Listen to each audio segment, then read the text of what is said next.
નમસ્કાર, આપ જોઈ રહ્યા છો સંદેશ ન્યૂઝ. હું છું પ્રીતિ. રાધનપુર પોલીસ મથકના લોકઅપનો એક ચોંકાવનારો વિડીયો વાયરલ થતા જ પોલીસની કામગીરી સામે સવાલો ઉભા થયા છે.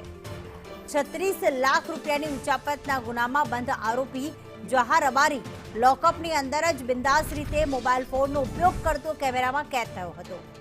ગત ફેબ્રુઆરી મહિનાના આ સીસીટીવી ફૂટેજ વાયરલ થતા જ ભારે ખળભળાટ મચી ગયો છે.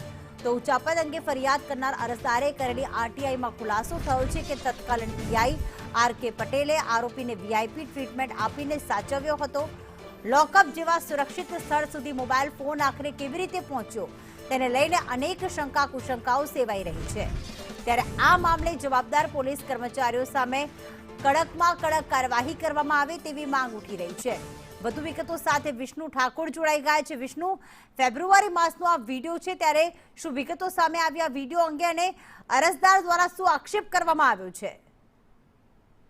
જી ચોક્કસથી પાટણના રાધનપુરમાં પોલીસ સ્ટેશનમાંથી ખાખી વર્દીને દાગ લગાડતી એક અત્યંત ગંભીર ઘટના સામે આવી છે. જેમાં અગીચણા ગામમાં મંડળીમાં 36.25 લાખની મોટી રકમની ઉચાપત કરવામાં આવી હતી, જેને લઈને પાટણ જિલ્લા રજિસ્ટર શાખા દ્વારા તેઓ સામે પોલીસ ફરિયાદ નોંધવામાં આવી હતી. જેને લઈને આરોપી જહાબી રબારીને રાધનપુર પોલીસના જેલના સળિયા પાછળ તો ધકેલાયો હતો, પરંતુ લોકઅપની અંદર તેને કાયદાનો પાઠ ભણાવવાના બદલે વીઆઈપી ટ્રીટમેન્ટ આપવામાં આવી હતી. તેને લઈને અગીચણા ગામના ખેડૂત છે અરજદાર શંકરભાઈ દ્વારા રાધનપુર પોલીસ સ્ટેશનમાં એક આરટીઆઈ કરવામાં આવી હતી, જેમાં અરજદારે આરટીઆઈમાં મારફતે મેળવેલા લોકઅપના સીસીટીવી ફૂટેજ વાયરલ થતા સમગ્ર સત્ય સામે આવ્યું છે. જેમાં વાયરલ સીસીટીવી વિડીયોમાં સ્પષ્ટપણે જોઈ શકાય છે કે આરોપી મંત્રી જહાબી રબારી લોકઅપની અંદર કોઈ પણ જાતના ડર વગર બિંદાસ રીતે મોબાઈલ ફોનનો ઉપયોગ કરી રહ્યો છે. આ મામલે સીધો આક્ષેપ છે કે રાધનપુર પોલીસ સ્ટેશનના જવાબદાર પોલીસ કર્મચારી દ્વારા લોકઅપમાં સાચવવામાં આવ્યો હતો, તેને તમામ સુવિધાઓ પૂરી પાડવામાં આવી હતી. તેવા ગંભીર આરોપ અરજદારો લગાવવામાં આવ્યો છે. અહીં હવે સૌથી મોટો સવાલ ઉભો થયો છે કે કડક સુરક્ષા ધરાવતા લોકઅપમાં આરોપી સુધી આધુનિક મોબાઈલ ફોન પહોંચાડ્યો કોણે, અને તે સવાલો ઉભા થઈ રહ્યા છે. શું પોલીસ કર્મચારીઓને મિલીભગત વગર લોકઅપમાં મોબાઈલ વાપરવો શક્ય છે? શું ઉચ્ચ પોલીસ કર્મચારીઓના કિસ્સામાં તત્કાલીન પીઆઈ આર.કે. પટેલ અને જવાબદારી પોલીસ સ્ટાફ સામે પોલીસ તપાસના આદેશ આપીને સસ્પેન્ડ જેવા કડક પગલાં ભરશે?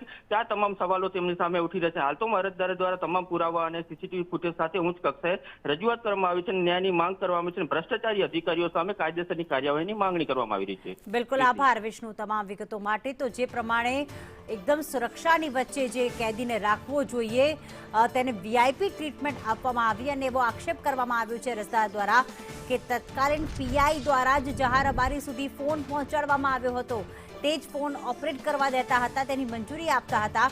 તો શું પછી પીઆઈ કે પછી અન્ય પોલીસ સ્ટાફ દ્વારા પૈસા લઈને લાંચ લઈને આ પ્રકારની વીઆઈપી સુવિધા આપવામાં આવતી હતી? કેદીને જો આ પ્રકારની વીઆઈપી સુવિધા આપવામાં આવે, કારણ કે તે આરોપી છે, 36.50 લાખની ઉચાપત તેણે કરી છે, તો આખરે એને શા માટે વીઆઈપી ટ્રીટમેન્ટ આપવામાં આવી રહી છે?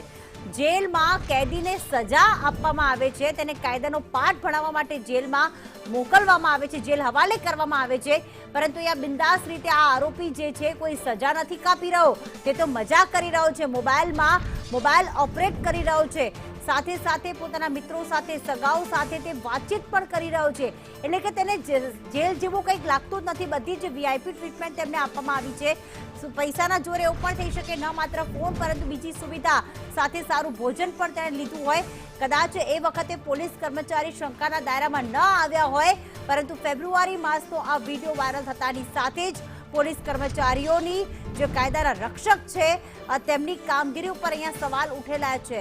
માત્ર અરજદારે જે પીઆઈ પર આક્ષેપ કર્યો છે, તત્કાલીન પીઆઈ પર, માત્ર શું એ જ જવાબદાર છે કે અન્ય કોઈની પણ સંડોવણી હતી કે કેમ, તે પ્રકાર